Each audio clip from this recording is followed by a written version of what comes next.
How do air rights work in New York City? Have you ever wondered what happens to the space above a building?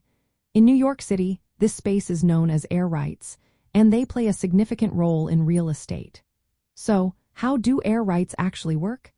Air rights refer to the legal ability to use, develop, or transfer the space above a property. These rights are tied to the property itself and are mainly regulated by zoning laws.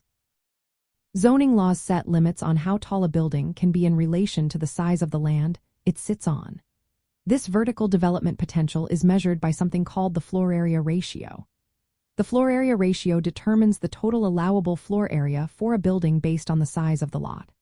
For instance, if you own a lot that is 10,000 square feet and the floor area ratio is 5, you can build up to 50,000 square feet of floor space. Now, if your existing building only uses 30,000 square feet, you have unused air rights equal to 20,000 square feet. These unused rights can be sold or transferred under certain conditions. One common way to utilize air rights is through the transfer of development rights. This allows owners of unused air rights to sell them to adjacent property owners. The buyers can then build larger structures than what their own lots would typically allow. In New York City, zoning lot mergers make this process easier by combining adjacent properties into a single zoning lot. This enables the transfer and use of air rights across property lines.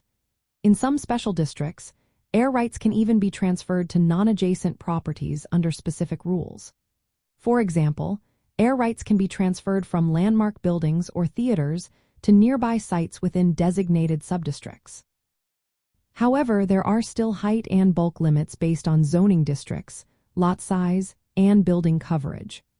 Some zoning districts allow 4 towers with less lot cover to exceed typical height restrictions, but these are carefully regulated.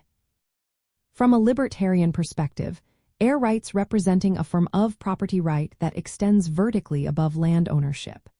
This emphasizes the importance of private control over one's property, including its unused development potential. The ability to buy, sell, or transfer these rights aligns with libertarian principles of voluntary exchange and property rights protection. However, extensive zoning regulations might be seen as limitations on the full exercise of property rights. Understanding air rights in New York City is essential for property owners, developers, and investors. These rights can significantly affect the value and potential of real estate assets.